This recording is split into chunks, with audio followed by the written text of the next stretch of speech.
Bonjour, nous allons aujourd'hui suivre l'anatomie radiologique de l'épaule qui sera présentée par Dr Evgrinda Videogracias. Le plan du cours est celui-là. D'abord, les repères anatomiques. Les différents éléments que l'on va voir, notamment les éléments osseux, les éléments musculeux, les éléments tendineux et les autres éléments qu'on va voir. Les éléments musculaires, on va les voir, notamment les muscles de la coiffe des rotateurs, que sont le supraépineux, l'infraépineux, le subscapulaire, le long chef du biceps et bien sûr le petit rond. Les ligaments, ce sont des éléments de la stabilité passive, on les verra également, et les différents tendons des différents muscles. Dans un deuxième temps, nous allons voir les différentes techniques d'exploration radiologique, à savoir la radiologie conventionnelle, l'échographie et bien sûr le scanner et l'arthroscanner. Comme rappel anatomique, nous allons voir ici l'anatomie de la clavicule qui présente la forme d'un S.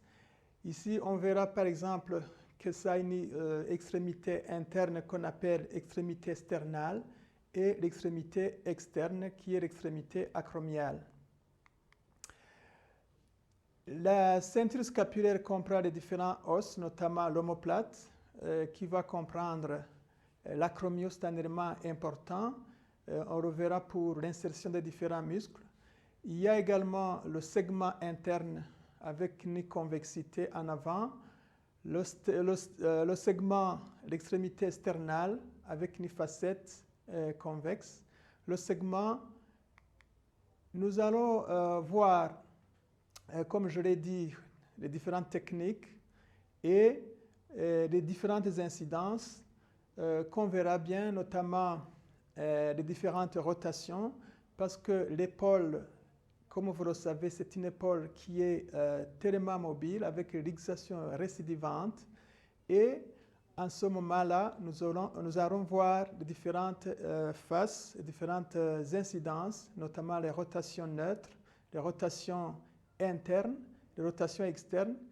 Et au moment des luxations, on verra qu'il peut y avoir un arrachement osseux, notamment au niveau des grands tubercules. Au niveau, ici sur ce schéma, vous voyez la clavicule avec l'acromion. Ce qui est important, c'est de voir cet espace sous-acromio-deltoïdien qui normalement doit être inférieur à 1 cm, 7 mm. S'il y a une diminution de cet espace sous-acromio-deltoïdien, c'est un signe indirect de la lésion de la coiffe des rotateurs. Ici, sur ce schéma en bas, c'est la radiographie de face de l'épaule.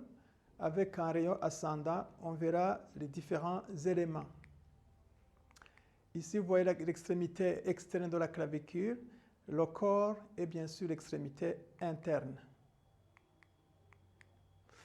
Au niveau de l'épaule, comme je l'ai dit, on parle d'une articulation suspendue avec une grande mobilité. C'est ça qui est responsable de la luxation de l'épaule. On parle d'une énarthrose. Énarthrose, c'est-à-dire que la tête humérale dépasse la cavité glénoïde.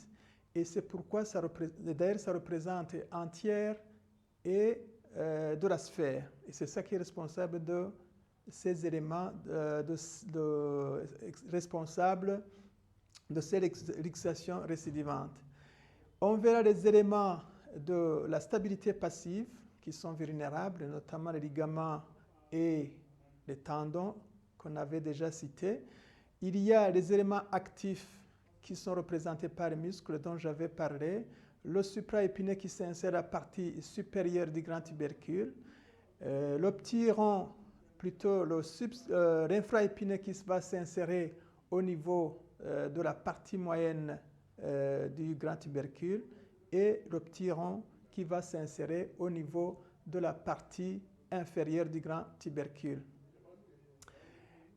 Comme je l'ai dit, les éléments passifs, il y a des surfaces articulaires qui sont la cavité glénoïde.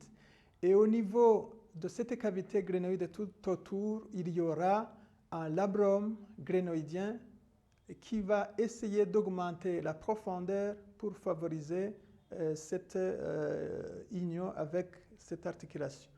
Il y a le complexe capsulo-ligamentaire, les capsules articulaires, les ligaments gléno-huméraux qui sont au nombre de 3, le ligament gléno-huméral supérieur, le ligament gléno-huméral moyen et le ligament gléno-huméral inférieur. Et ces ligaments gléno-huméraux vont former sous forme de Z, et c'est ça les premiers éléments de la stabilité de l'épaule, la stabilité passive. Et ces ligaments vont essayer de ne pas, pour éviter les stérilisations récidivantes. Ici, sur ce schéma, vous avez la tête humérale avec le cartilage articulaire. Et ce qui est important à voir ici, c'est le labrum. Et ce labrum ne va pas être exploré ni à la radiographie standard, ni à la radiographie, ni à l'échographie, ni au scanner. C'est surtout l'arthro-IRM et l'arthroscanner qu'on peut visualiser ces éléments qui se trouvent en profondeur. Les faces, il y a antérieure, on verra la clavicule scapulaire, l'apophyse coracoïde, acromio, la graine et la tête humérale. Sur ce schéma, on verra bien, ça c'est la face, on va vous montrer là où s'insèrent les différents muscles, notamment l'infraépineux et puis le supraépineux, et surtout le tendon du long biceps qui va coulisser ici dans la gouttière bicipitale, qui va former sous forme de poulie, maintenir cette tête humérale au niveau de la cavité glénoïde. On verra également sur cette face, cette radiographie de face, cette coupe anatomique de face, on verra ce labrum. Le labrum, c'est cette couche périphérique qui va augmenter la congruence et la profondeur de l'articulation. J'avais déjà parlé des différents éléments musculaires. Ici, sur ce schéma, vous verrez le muscle infraépineux. Ici, vous avez le 1, c'est l'infraépineux, le 2, c'est le petit rond, et également au-dessus de l'épineux de l'omoplate, vous avez le supraépineux. Alors, on va toujours continuer avec les muscles de la coiffe des rotateurs. Ici, en bas, vous avez le muscle infraépineux. Et surtout, sur ce schéma, il faut bien visualiser ce ligament, plutôt ce tendon du long biceps qui va coulisser dans la gouttière bicipitale pour maintenir cette tête humérale dans la cavité glénoïdienne. Ici, sur ce schéma, on voit bien le tendon du long biceps qui va maintenir cette tête humérale dans la cavité glénoïdienne. Et là, nous avons le muscle supraépineux qui va s'insérer à la partie supérieure du grand tubercule. Et on le verra quand il y a une luxation antéro-interne qui est la plus fréquente, on verra un arrachement osseux de ce grand tubercule. Et ça va vous montrer cette lésion qu'on appelle la lésion de Hirsach et Margain. Ici, sur le schéma en bas, vous avez les différents muscles de la coiffe des rotateurs. Ce qui manque, bien sûr, sur ce schéma, c'est le subscapulaire qui est un muscle, le grand adducteur ADD, adducteur, qui va ramener l'épaule en dedans, qui se trouve situé en avant. Ici, bien sûr, on voit bien les différents muscles. Et maintenant, la deuxième partie, nous allons voir comment on fait l'exploration. Il y a différentes modalités d'imagerie pour l'exploration de l'épaule. Bien sûr, les éléments, donc la radiographie standard et l'échographie, ce sont les premiers éléments de modalités d'imagerie pour explorer l'épaule, c'est amplement suffisant si on n'a pas besoin des explorations plus poussées, parce que la radiographie standard va nous montrer s'il y a une lésion osseuse ou bien s'il y a des calcifications, on verra bien à la radio. Et l'échographie va nous aider surtout dans l'exploration des muscles, notamment en cas de rupture tendineuse, en cas de, par exemple, rupture transfixiante. Et vous avez également exploré l'aspect des tendons. L'orthographie, c'est un examen qui est un peu contributif, mais ça va être supplanté par l'arthroscanner et l'arthro-IRM. Ça va bien sûr nous donner une idée sur la cavité articulaire et les différents muscles de la coiffe des rotateurs. L'arthroscanner et le scanner, ce sont les examens rois pour explorer les articulations, notamment le labrum que j'ai déjà signalé où on ne peut pas explorer ni à la radiographie ni à l'échographie. Les radiographies standards, comme je l'ai dit, ce sont des examens qui sont toujours nécessaires, même dans les pays en voie de développement, parfois suffisantes, mais peuvent être prises en défaut. Ici, je vais vous montrer les différentes incidences. Ça, c'est l'incidence en rotation neutre. Et je pense qu'actuellement, il faudra comprendre pourquoi on fait ces rotations neutres, rotation externe, également la rotation interne. Ici, il y a des indications. Ce que j'avais déjà dit, notamment pour la rotation externe, plutôt la rotation interne, c'est pour regarder s'il y a des lésions au niveau du grand tubercule. Ici, on vous montre la rotation externe, la partie antérieure du tubercule majeur, et on verra les berges de la gouttière bicipitale dans lequel passe le tendon, le long chef du biceps. Ici, vous avez sur ce schéma, donc c'est la radiographie de face en rotation externe qui va vous montrer en 3, qui va vous montrer la gouttière bicipitale, et le numéro 1, ça va vous montrer l'espace sous-acromio-deltoïdien. Ici, vous avez une épaule en rotation externe qui va vous montrer l'espace sous-acromio-deltoïdien, la cavité, donc l'articulation gléno-humérale, et on verra les différentes lésions éventuelles. Sur cette radiographie, cette incidence de l'épaule en face en rotation interne, on verra notamment les calcifications, les tendons de la coiffe des rotateurs avec les différentes instabilités antérieures de l'épaule. Ça, c'est tellement important.